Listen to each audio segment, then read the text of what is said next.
Ito ang Aliw Falls na matatagpuan sa bayan ng Luisiana, Laguna. Kaakit-akit ang napakagandang tanawin dito na siya namang dinarayo ng mga turista. Nasa gitna ito ng kagubatan at napapaligiran ito ng makakapal na puno. Mala Instagrammable ang view dito. Marami rin silang swimming pool at nanggagaling naman sa bukal ang tubig na dumadaloy dito. Kaya naman sariwa at walang halong chlorine ang tubig dito.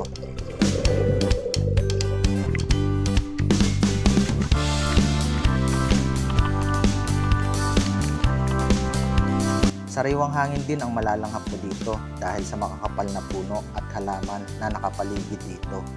Para marating ito ay kailangan mong dumaan sa Pilgrim's Dream Eco Farm and Resort na located dito sa Luisiana, Laguna. Dito pa nga lang ay mamamungha ka na sa ganda ng tanawin na makikita mo dito. May helipad, helicopter, may zipline at may ATV rin sila dito. Kaya naman sa video ito ay hayaan niyong ibahagi namin sa inyo ang panibago na namang masayang karanasan dito sa Luisiana, Laguna. Dito na nga kami nag-umpisang mag-vlog sa bayan ng Mahihay, Laguna. Maulan nga ngayon kaya medyo mahirap ang pag-vlog pero hindi tayo paaawat sa ating mga goal. Ulan ka lang, vloggers kami. In-enjoy na nga lang namin ang maulan na panahon, magagandang kalsadahan, makakapal na puno sa aming dinaraanan at malamig na simoy ng hangin. Magagandang view, mga tulay at magagandang tanawin na talaga namang nakakalibang habang pinagmamasdan mo ang ganitong tanawin habang bumabiyahe ka. Pagkaraan nga ng ilang oras na biyahe ay narating na rin namin ang Pilgrim's Dream Eco Farm and Resort. Inakala pa nga namin sarado na ito. Yun pala ay sa likod kami itinuro ni Google. Kaya nagtanong na lamang kami sa tricycle na aming nakasabay kung saan ang main entrance at itinuro naman kami. Magtanong, marami po ba yung pilgrim? Dito ang patukan, nanak. Ikot po yun. Sige po, salamat po. Ito. Sino po ito yun, dyan? Okay po, salamat.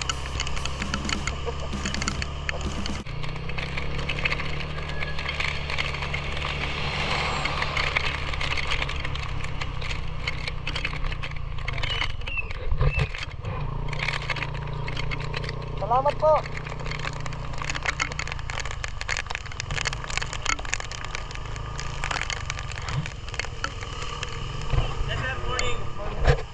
Pagpasok pa nga lang sa gate ng Pilgrims ay mamamangha ka na sa ganda ng tanawin.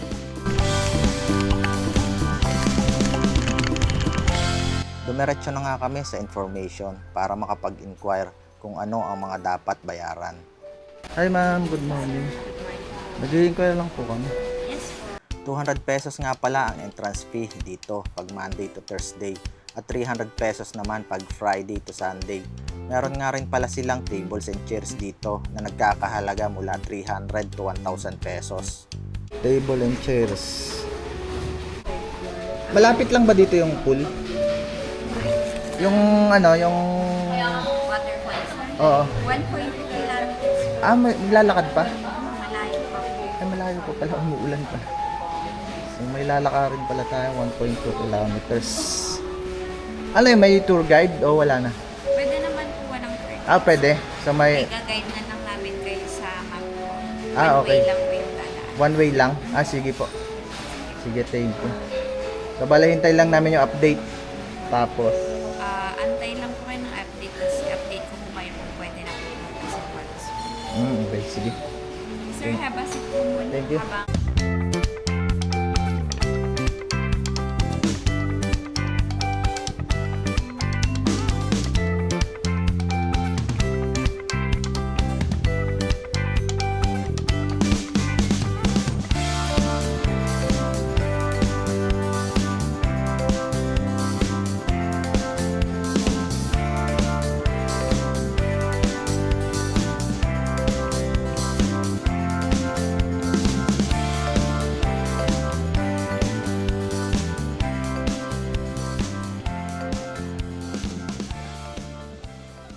reception area po. Paglabas niyo po ng building na to, akyat kayo dito sa green na hagdan, paakyat ng pyramid, madadaanan niyo helicopter sa helipad. Dito naman po, may security guard kami, papresent lang po ng resibo. Then, diretso na kayo, sir, since one way yung daan.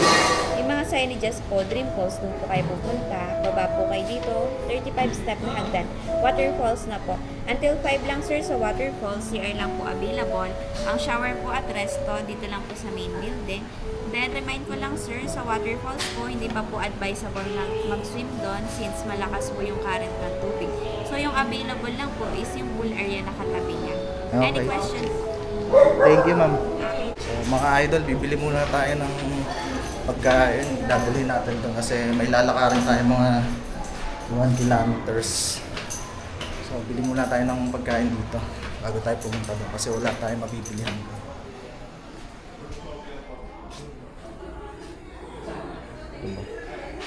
Meron nga rin pala silang restaurant dito, kaya bumili na rin kami ng aming makakain bago pumunta sa Aliw Falls.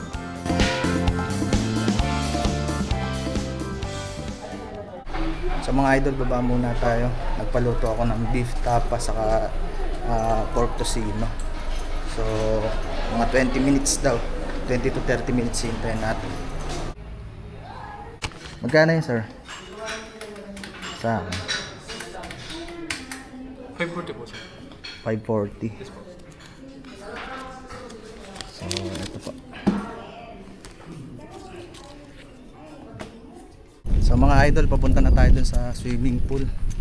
Sa waterfalls. So ito yung dadaanan natin, no? May payong kami, nanghiram kami payong, maulan eh.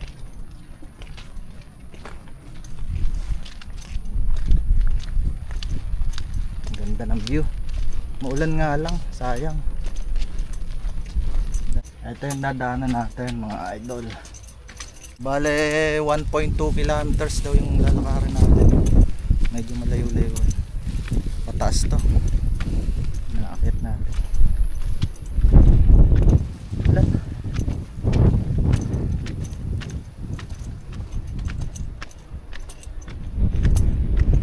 May zipline sila, oh.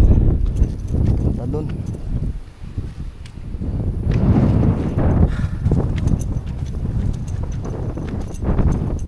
So dadaanan nyo tong helicopter dito sa taas. Ayan, helicopter. Ganda. Landingan ng helicopter to, mga idol, oh. Ayan.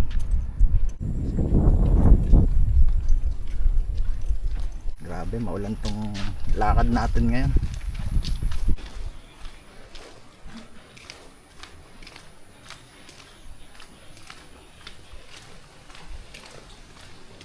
Ay, may dito yung guard. Receipt na lang. Oh, tama. Dito nga. Uunin yung resibo po. Nakuha nyo. So, ayun mga idol.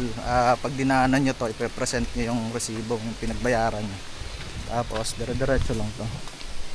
Yung dadaanan nyo. Kita nyo naman, oh, nature na nature. Medyo mahaba-haba rin tong lalakarin natin, mga idol. 1.2 kilometers to. Maririnig ko lang dito mga huni ng ibon, no? Pero sementado naman yung kalsada sa patag.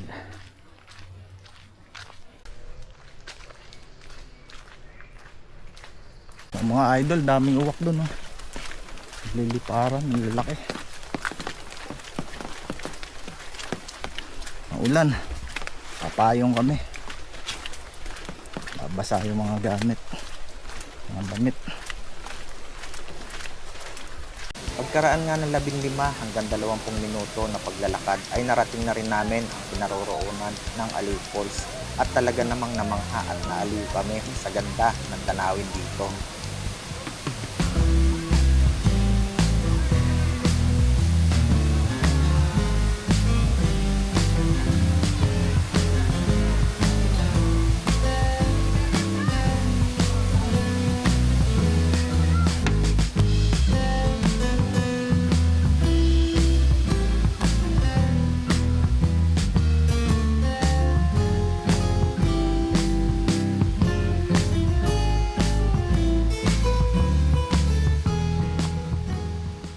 So mga idol, akyat tayo dito sa taas. para makita natin yung ibabaw ng Aliw Falls. Yung daan naman, ito yung daanan papunta sa taas. Malakas yung agos ng tubig na yun, kaya hindi pwede maligo sa waterfalls, swimming pool lang. Yan. Taas din.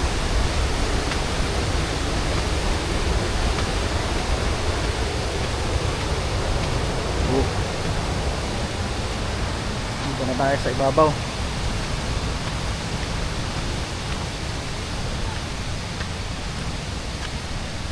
Ganda oh. Daming puno.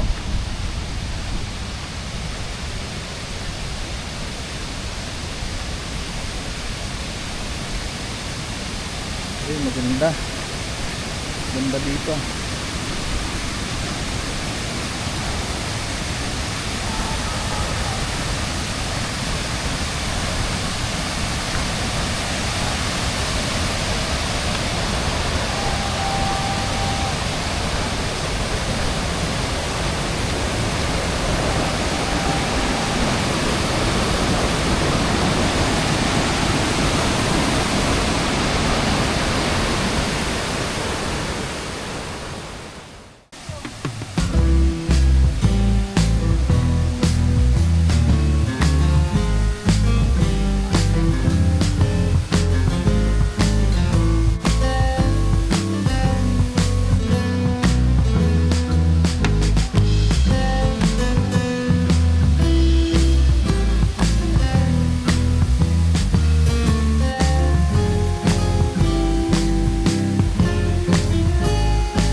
Kain tayo mga idol. Ito yung in-order natin beef tapa saka tosino. Bale ito lahat 540. So yung tosino 245. Etong beef tapa 295. Diba ito?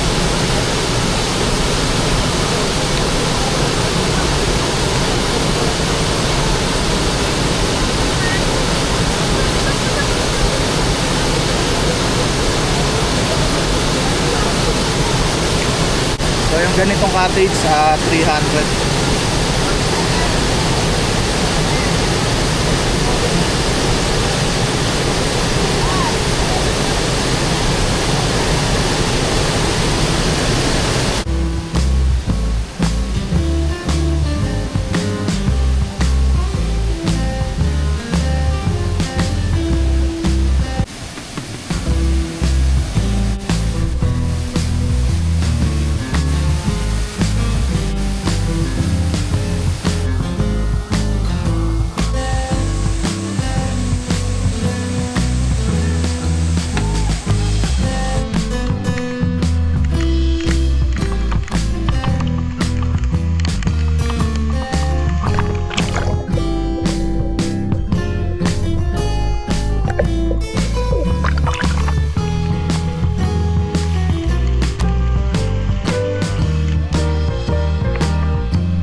Nagpicture-picture, naligo at in-enjoy namin ang ganda ng tanawin dito.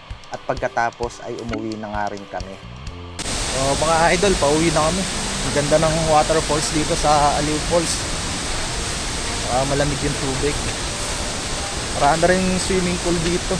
Naglakad lang din kami palabas ng Aliw Falls o Dream Falls at in-enjoy ang magandang tanawin at makakapal na puno sa aming dinaraan. Ito yung CR nila dito.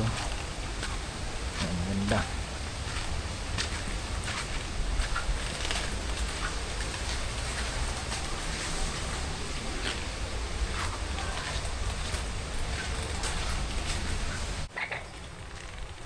So, mga idol, pakinggan nyo yung mga huni ng ibon. Ayun o. Ang huni ng ibon naririnig mo dito sa gubat. Hanggang dito na lamang po ang aming vlog for today. Sana po ay nag-enjoy kayo sa panonood. At sana po ay samahan nyo kaming muli sa mga susunod pa naming moto adventure. Ingat po and God bless.